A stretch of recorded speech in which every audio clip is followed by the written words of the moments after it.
सांगलीतील राज्य जीएसटीचे उत्पन्न कोल्हापूर विभागात सर्वाधिक आहे। तसेच सांगली विभागाचे जीएसटीचे उत्पन्न सतत वाढत आहे। त्यामुळे राज्य जीएसटीच्या सांगली कार्यालयातील काही विभागांचे व कामकाजाचे कोल्हापूर येथे होणारे स्थानांतर आणि स्थलांतर ही तातडीने थांबवावे अशी मागणी आमदार सुधीरदादा गाडगीळ यांनी उपमुख्यमंत्री तथा अर्थमंत्री अजितदादा पवार यांच्याकडे मंगळवारी केली आहे। आमदार गाडगीळ यांनी अजितदादाबरोबर या संदर्भात सविस्तर चर्चा केली।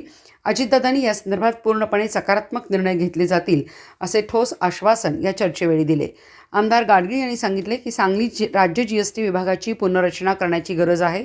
तसेच सांगलीतील राज्य जीएसटी कार्यालयातील रद्द केलेली सर्व पदे पुनर्स्थापित तातडीने करण्यात यावीत।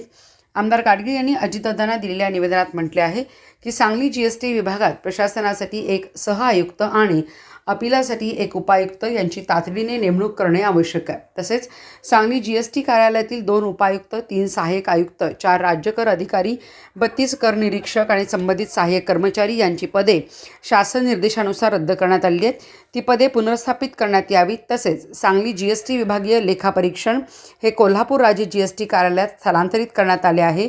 हे सर्व प्रस्तावित बदल सांगली जिल्ह्यातील करदात्यांच्या दृष्टीने अन्यायकारक आहेत। त्यामुळे रद्द केलेली पदे तातडीने परत पुन्हा प्रस्थापित करावीत। तसेच लेखापरीक्षणाची व्यवस्थाही सांगली जीएसटी कार्यालयातच पूर्ववत ठेवावी। सांगली विभागातील करदात्यांना अपिलांच्या सुनावणीसाठी कोल्हापूर येथे जाणे अत्यंत गैरसोयीचे आहे। सांगलीपासून कोल्हापूर हे अंतर 50 किलोमीटर आहे, तर सांगली जिल्ह्यातील आटपाडीसारख्या ठिकाणाहून हे अंतर 160 किलोमीटर आहे। त्यामुळे करदात्यांना अपिलांच्या सुनावणीसाठी कोल्हापूर येथे जाणे अत्यंत गैरसोयीचे व त्रासाचे व अकारण खर्च वाढवण्यास करणारे ठरते। त्यामुळे ही अपील सुनावणीची व्यवस्था सांगली कार्यालयातच असली पाहिजे। सांगली विभागातील नोंदणी करदात्यांची संख्या दिवसेंदिवस वाढत आहे। सांगली जिल्ह्यातील वस्तू आणि सेवा करांचे जीएसटीचे सन 2023-24 या वर्षातील वार्षिक संकलन 1243 कोटी रुपये हे महसूल संकलन संपूर्ण कोल्हापूर विभागात सर्वाधिक आहे।